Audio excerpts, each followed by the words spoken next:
താത്വികമായ ഒരു അവലോകനമാണ് ഞാൻ ഉദ്ദേശിക്കുന്നത്.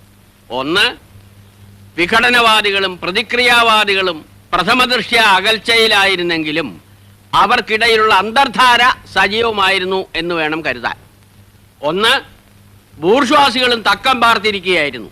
അങ്ങനെയാണ് തിരഞ്ഞെടുപ്പ് നമുക്ക് പ്രതികൂലമായി ഭവിച്ചത്. അതാണ് പ്രശ്നം. മനസ്സിലായില്ല. അതായത് വർഗാധിപത്യവും കൊളോണിയലിസ്റ്റ് ചിന്താസരണികളും റാഡിക്കലായിട്ടുള്ള ഒരു മാറ്റമല്ല. ഇപ്പൊ മനസ്സിലായോ എന്തുകൊണ്ട് നമ്മൾ തോറ്റു എന്നുള്ളത്? ലളിതമായിട്ട് പറഞ്ഞാൽ എന്താ, ഈ പ്രതിക്രിയാവാദകവും കൊളോണിയലിസവും എന്നൊക്കെ പറഞ്ഞു വെറുതെ കൺഫ്യൂഷൻ ഉണ്ടാക്കുന്നതിനാ. ഉത്തമം ഉണ്ടാതിരിക്കും. സ്റ്റഡി ക്ലാസ്സിലൊന്നും കൃത്യമായി വരാത്തതുകൊണ്ടാണ് നിനക്കൊന്നും മനസ്സിലാവാത്തത്. കോട്ടപ്പള്ളിക്ക് മനസ്സിലായോ? എങ്കിലും ഒന്ന് പറഞ്ഞു തന്നാട്ടെ, നമ്മൾ എന്തുകൊണ്ട് തോറ്റു?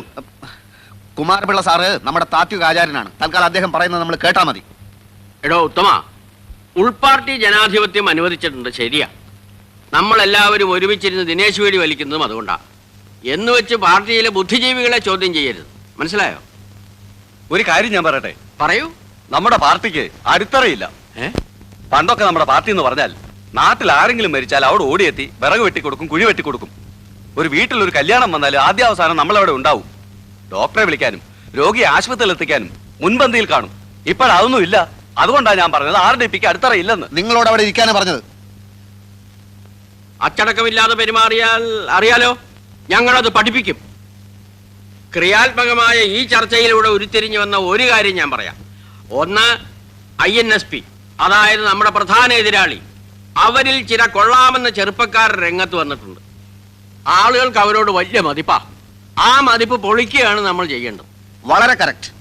ഏതെങ്കിലും രീതിയിൽ വല്ല പെണ്ണുകേസിലോ ഗർഭക്കേസിലോ അവരെ പെടുത്തി നാറ്റിക്കുകയാണ് ചെയ്യേണ്ടത്. ജനങ്ങൾ അവരെ കാർക്കിച്ചു തുപ്പുന്നൊരു പരിതസ്ഥിതിയിൽ എത്തിച്ചാൽ നമ്മൾ ജയിച്ചു.